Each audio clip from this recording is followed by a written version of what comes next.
welcome to you all this morning. We are delighted to welcome Paul Roberts, who, as everybody knows, is currently a doctoral scholar in chair and formerly a very senior colleague in the University of Sussex. And Paul this morning is going to talk about his doctoral research for about half an hour. And the title is Graduate School Managers, Affective Lives in the Neoliberal University. And at the end of the talk, Paul will take questions. And then we're going to celebrate a bit of our affective lives in relation to Paul and say farewell. And by the end of the session, there won't be a dry eye in the house. So everybody get your tissues ready. So over to Paul now. Let's hear what you have to say about these graduate school managers, please, Paul. Thank you, Louise. Thank you, everyone. It's so great to see people. It's almost like a journey through my years of working with Cheer and the different projects. So, as Louise said, this is part of EdD, which I am and is in the process of examination, and there's a insight into how it will be on the morning of my viva. One person in our household will be delighted that they don't have to hear about it anymore. And the other one has even got the slightly embarrassing facial hair, which I've managed to sprout during the COVID period. So the thesis is based on interviews with 8 individuals who served as graduate school managers, and that their combined years of service in this role was 42 years. And they worked in 11 different institutions in the UK, 8 pre-92 and 3 post-92. The data was collected over a period of 6 months in August 2016, and the sample was predominantly female, predominantly between the ages of 25 to 44, and by ethnicity, predominantly British white. You'll be pleased to hear you don't have the full thesis today. I'm going to try and focus down on part of the work. It's quite interesting presenting so close to a viva. This feels like a Nordic experience of examination where they do the public defense of the thesis. But what I'm going to focus on today is around the affective lives.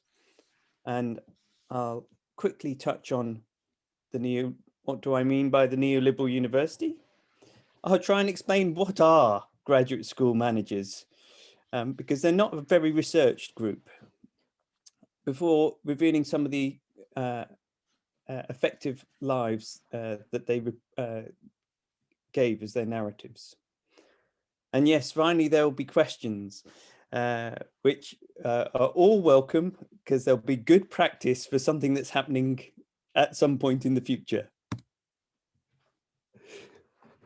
So, what is the neoliberal university? Oh my goodness. Well, it's a term that is so often used and overused and means something and nothing, and is there and not there, and quite hard to pin down. I have tried to talk about it in terms of it being an institution subject to neoliberal reason.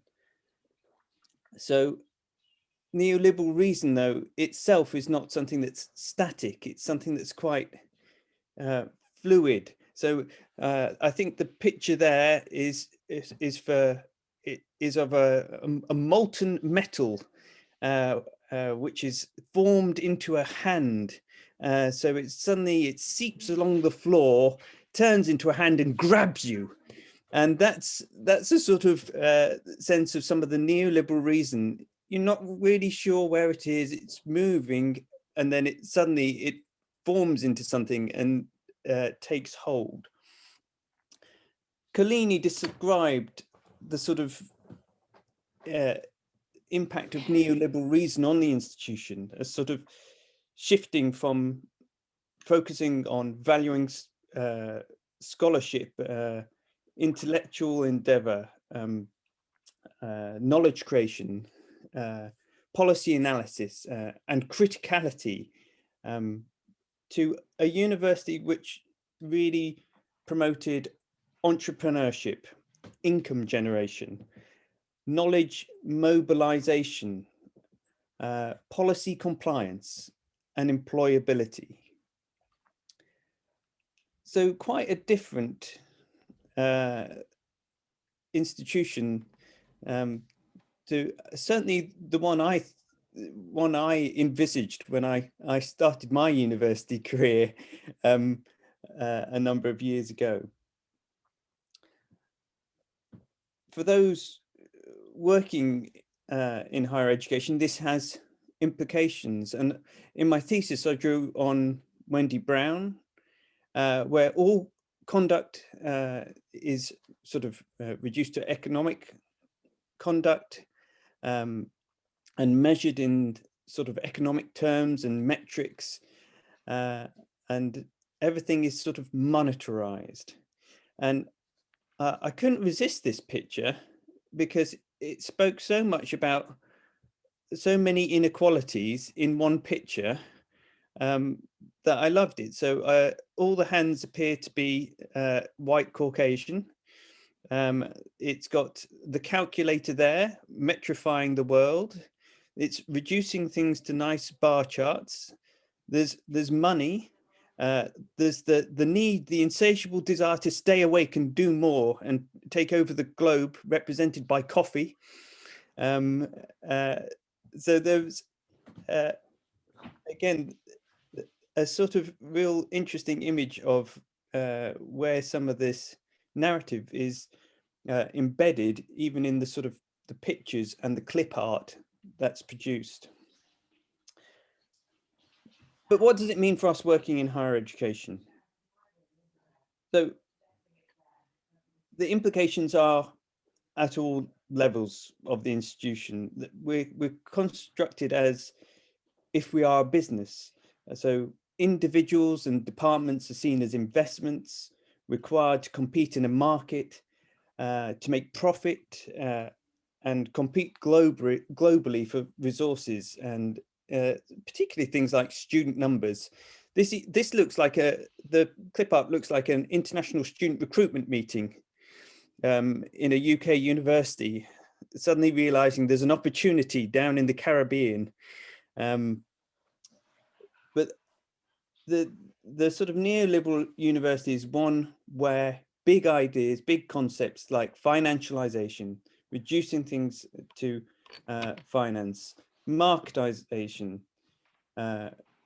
where again that idea of trying to recruit those international students and sell the idea, and that is reducing it to sort of a metrification where everything has to be measured, which comes with an audit culture. So members of staff are expected to maximize their value, ensure they are competitive in the market, and identities are increasingly constructed using management by numbers, which Oscar talked about in 2008. And the individuals themselves are made calculable and accountable, and placed in a system of accounts, which McGettigan talked about. So clear examples of this would be citation metrics, even for research, or metrics on contact hours for teaching, which obviously equates to quality as well. So how do we go from this quite large discourse and vision of the neoliberal university to graduate school managers? Because a lot of the talk about what the neoliberal university is focuses on sort of the macro processes, the sort of big, the gaze is on the sort of government policy, the higher education as a sector, or maybe even practice at institutional level, but very little consideration has been given to everyday affective experiences, especially those of professional service staff members, such as graduate school managers. But who are they? Well, on the right of the slide, there's a nice little, very simple hierarchy of the university. We have our wonderful vice chancellors or presidents or chief executives, depending on how they like to be titled. There are a few other titles that are given them. And there's been some interesting research recently about vice chancellor's pay. And there's a link in my presentation for anyone that wishes to unpack that a bit further. So vice chancellors lead the university, and they have a university leadership team. This leadership team is then supported by a layer of middle management, whether it's academic managers, and again, there's some great work on academic managerialism, which Professor Rosemary Dean has written about, but there's also professional services managers, and very little is written about this. Graduate school managers are professional services managers. And it has been suggested that actually this middle management level are the unsung professionals in the academy, interact and participate with the students, faculty members, public. They show the institution's overall spirit and vitality. I might actually say that's probably a little overstated, but there's a sense of these individuals are influential in institutions. They are an important point of study. There is something about these middle managers' roles, whether they be on the academic side or on the professional services side. So what were the graduate school managers' roles? Well, when I started my research, these were quite new posts. Some years later, they are still in existence. But at the time, they were new senior professional services posts. And they were created to address particular crises, particular problems. There's concerns about submission and completion rates in doctoral education. The need to respond to policy changes which required increased auditing processes from the Quality Assurance Agency or from the funding councils. So there was much more emphasis and accountability that was needed to be fulfilled. But also there was this need to grow student numbers. There was almost an insatiable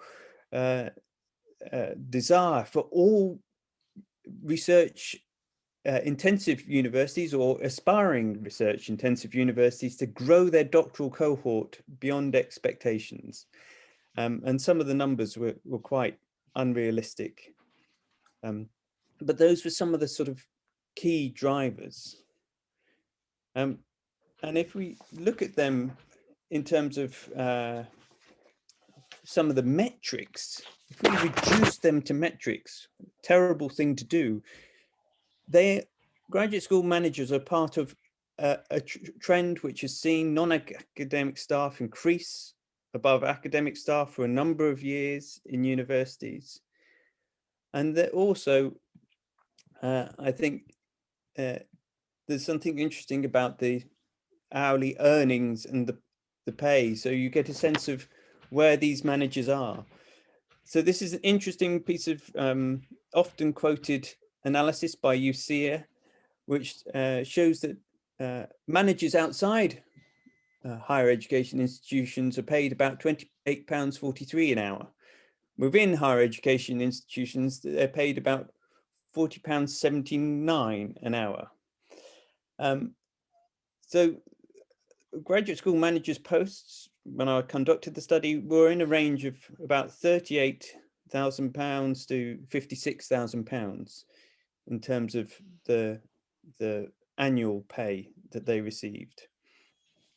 So around that £40 an hour mark.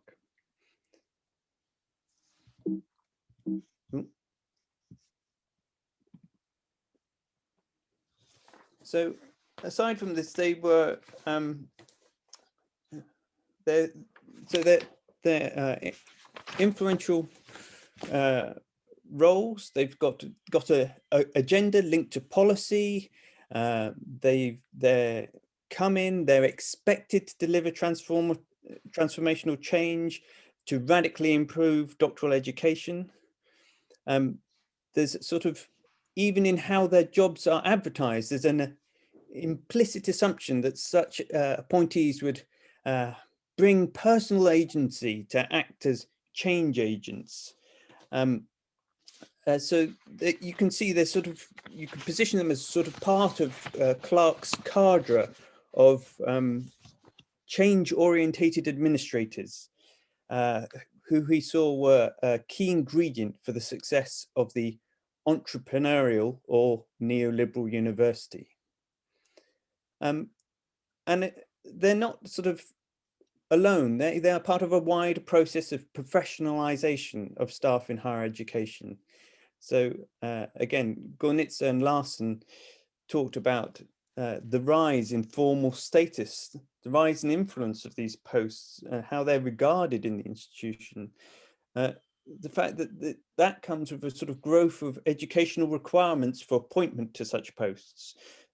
Maybe some good project management or management degrees or experience. There is a sort of common cognitive basis that through management everything will be solved. So a belief in managerialism, and that there's a creative element to it as well. That by coming into being, they also develop their own professional networks. So these are sort of this broader process. This is where graduate school managers are positioned. So they must be winners of the neoliberal university. And look, I have a pretty good job. It's interesting. There's lots of bits. It brings a lot of things together. So it's interesting. Oh, I made a good choice coming here. It feels good to be a graduate school manager. So I have a purpose in this university. I have a use. I'm making a difference. So it was interesting that when the sector was in quite heavy dispute over pay and pensions, and the dissatisfaction over reward and remuneration was rife, that it was completely absent from my data when interviewing the graduate school managers. In fact, the only comment that I really had was from Heather, who said, "It's comfortable, it pays well, the holiday entitlement is good." So neoliberal logics, they're sort of, I mean, it seems like they are the winners in the system. It seems to suggest that there's everything good. They're unburdened by well, affect. They're doing well. Yet one of the unexpected elements of my interviews was how pronounced the effective economy of higher education was for these supposed winners. What I found was, and you can tell at this point that I have young children, was that actually there was a lot of expression of emotions. And whilst I need to acknowledge that disclosure narratives and confessional tales can lead to some of this coming out more, I think there was quite a lot of evidence to say that the emotions are a vital ingredient in the composition of the world. There were the joyful elements I've sort of highlighted already. So they were cognizant of the status their role gave them in the institutions.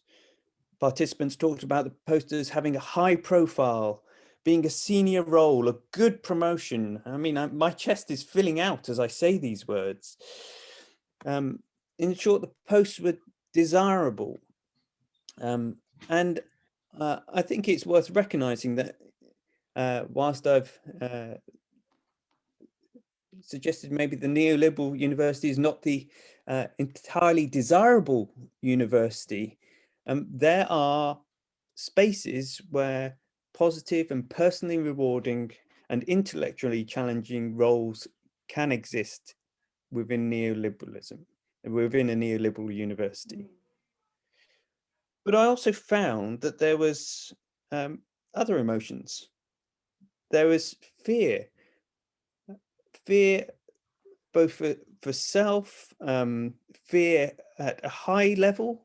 So at the fear about the impact of policy. So there's one quote I quite liked: "We've got the whole Brexit. I don't even want to touch that because that happened. I lay awake for 3 nights in a row going, I don't know how we're going to do this." And again, it's almost, it's like, why are you lying awake for 3 nights in a row? There's a interesting responsibilization there. But it was also a fear of restructuring and a sense that, as Heather said, that fear was endemic in the institution. I would like the organization to not rule on fear, is what she said. And in talking about things, there was Bethany reflected that a sort of a sadness that you can get bogged down in the hard work and difficult things without remembering why we are here and the good stuff that comes out of it. So there's a sense that sadness can weigh upon these individuals. But affective lives and affect is more than just emotions. The emotions are sort of individual psychological states. And Burkett even sort of moved further from emotions being these individual states to that they are the feelings that are relational to others and situated in the lived experience. And in my thesis, I also drew on Ahmed's focus on the impact of emotions, i.e. they are in terms of what they do rather than what they are. And all of these things are for me linked to this idea of affect and what affective lives are. So Weatherall describes affect as going far beyond just the emotion. It's the interaction. So again, in some of my data, it's hearing the voices, the intonation, the tone of how things were said, how people looked when they were saying them, and the sort of the facial expressions and all these other bits that contributed to a sense of affect. So to summarize that, affect includes the emotions, the responses, reactions, and feelings that are cultural practices, not individual psychological states.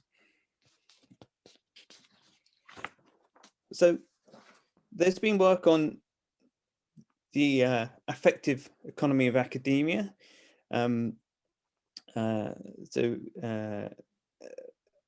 Louise Morley has highlighted that there are issues around prestige. So there's a sector with an insatiable drive for distinction and differentiation. I can't remember how many times I had to stand up in my professional role and state how many Nobel Prize winners the university had, and not to mention the Crawford Prize and other prizes. But it is an economy that's also beset by crisis discourses. So we've heard about ruins and avalanches and tsunamis. And there is a competitive anxiety that is influencing the sector. And some of this comes out in benchmarking, the constant need to invest in comparing yourself to others, and metrification, which I've already mentioned on publications or national student surveys. But even in terms of simple likes, there's almost a need to be liked as well. So we're moving into a competitive anxiety of happiness, it seems. So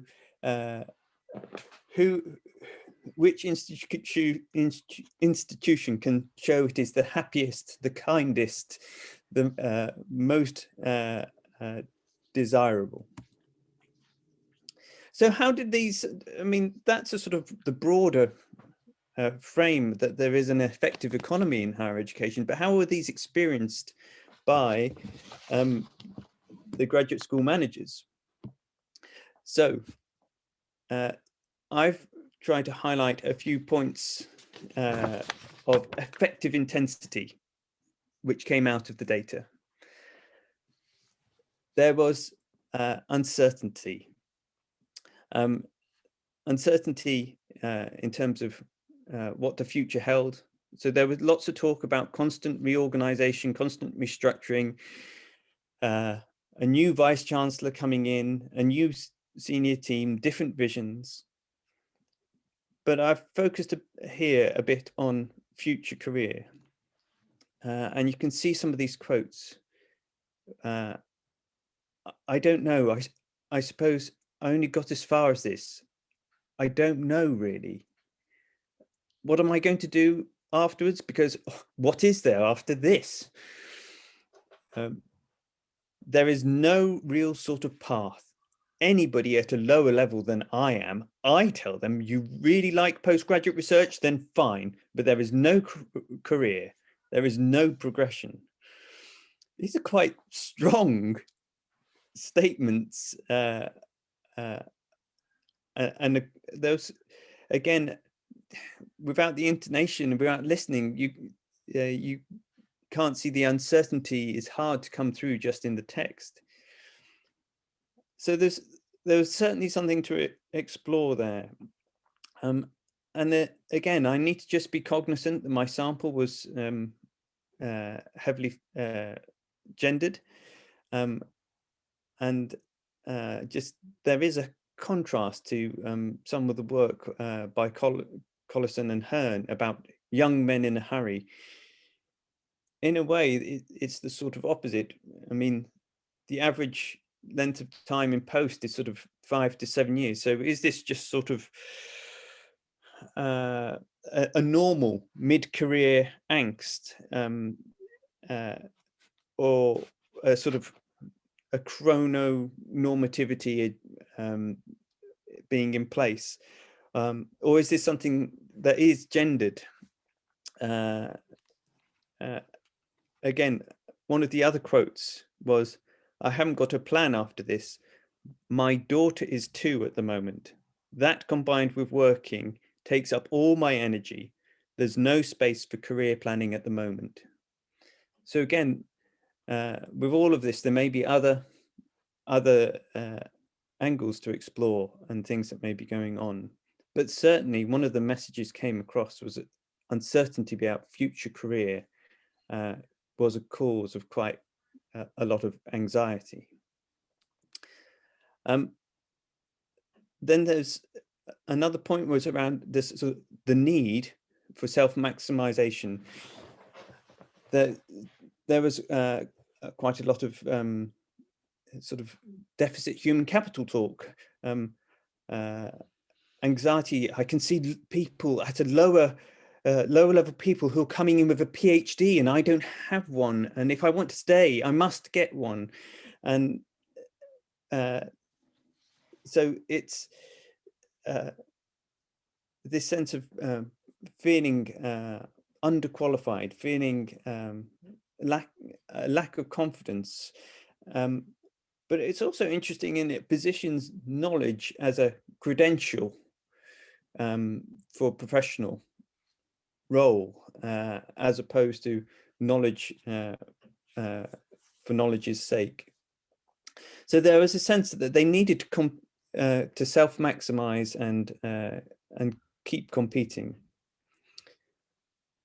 And the roles, another part was quite concerning, was the isolation that graduate school managers reported. And again, I had more quotes than I had space to put on the slide. But this sense of feeling lonely and isolated and everything resting on your shoulders. And there is a relationship, a clear relationship between isolation and negative health consequences. So the effect goes beyond sort of emotional states to physical impacts. But what was interesting is that this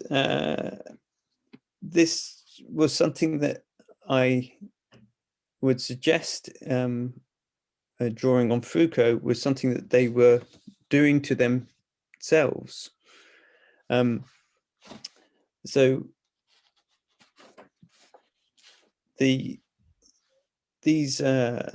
there might be the neoliberal universities producing sort of new forms of insecurity and pushing its employees to work harder. But a lot of this seemed to be internalized as opposed to being forced on them. And this is precisely Foucault's sort of concept of technologies of self. So in relation to professional development, it was left to graduate school managers and they took responsibility for it. So that would just be my initiative to do that, I think. So it was up to them to self-maximize and develop as a entrepreneurial subject within the university to make themselves more employable. And this led to quite a lot of expression of anxiety and self-doubt. Again, they took on huge levels of responsibility for keeping up with policy. Policy changes have been rampant in doctoral education. There's since the turn of the century, there's been initiative after initiative after initiative. And again, you can see this linking into some of Ball's work on taking responsibility for working harder, faster and better. And that is part of their sense of personal worth and estimation of the worth of others. Some of the quotes, again, I have to be expert in everything. I have to know about everything. I'm the only one who understands how things work. And you make a mistake, it's a whole person whose life can be affected. So again, this career progression here has been internalized as their lack of career planning skills, their lack of working out what skills development they need, and their lack of confidence to take the next step. The pressure of work here has been internalized as their responsibility to keep up with policy and to remain resilient no matter how isolating their role was.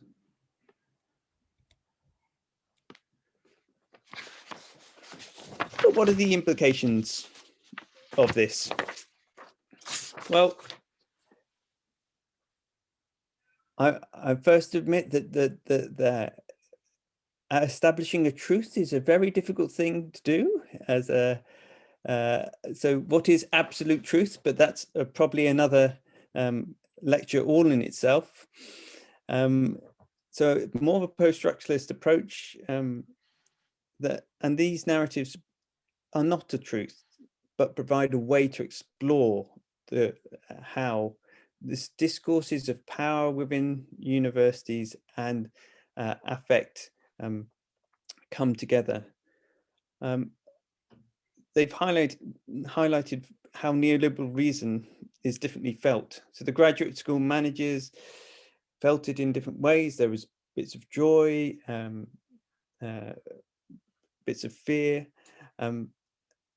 So it can be experienced in different ways. The graduate school managers, though, also subjected themselves to technologies of self. I mean, they had to be exercises in cruel optimism. Trying to keep up with all the policy changes is almost impossible. There was another nice bit in one of my interviews where one of the graduate school managers talked about giving an honest answer to a question from a member of faculty about a policy issue, only to turn around and find out that the Research Council had the very next day reversed their policy decision, and it was a completely different answer that needed to be given. And this sense of never being able to be confident in giving the answer was really undermining to their. They felt it was really undermining. But in pursuing these sort of technologies itself, in taking on the responsibility, the individuals become more governable in the neoliberal university, but it's to their own detriment. And one of the things that most concerned me was that these technologies of self reduce the capacity to reflect and declare what needs to be done differently. There's so much to do that we don't take time to reflect. And there's a lot of interesting work on slowing down. And I even got past a book by my spouse about the ruthless elimination of hurry. I don't know what she's suggesting, but again, there's a sense now that things are changing. So neoliberal logics would have us frame the ideal graduate school manager as a sort of neutral individual. They're a success case, unburdened, and they were not the case. Graduate school managers, I found, were both subjects, and I've focused much more on the subjects in this presentation, but they're also agents of effective practices as well. My hope is that some of these moments of effective intensity can disrupt the veneer of the neoliberal university. So is there something through highlighting affect that can create a counter discourse to neoliberalism? Wow, if you like that, there's more from Cheer. So there's issues of inclusion and exclusion that were within my thesis. And to find out more, there's a nice virtual book launch that's going on. Affect is not something that just is within the UK and higher education. So there's an interesting work, and I'm next to a very handsome gentleman in a picture in Japan, where there was some work on affect and internationalization. And as I mentioned, the affect can lead to actually physical and mental health concerns. And that's been another strand of work in cheer.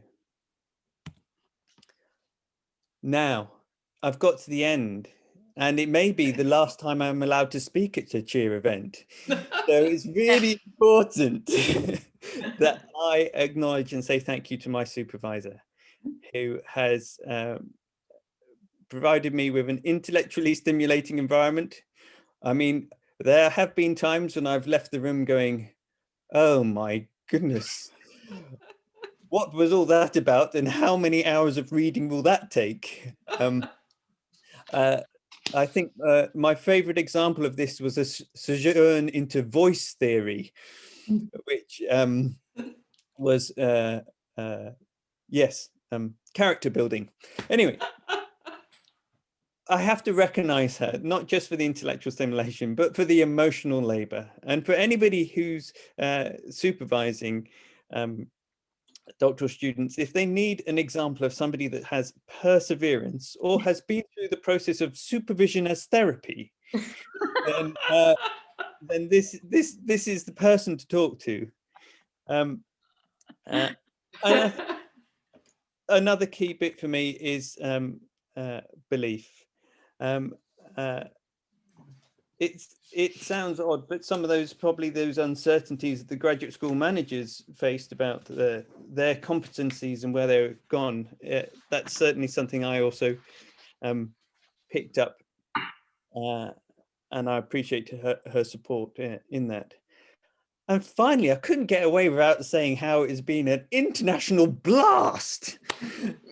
I mean, I've just put up the flags of the countries that actually doing a doctorate with Louise has allowed me to visit, and it's quite embarrassing, really.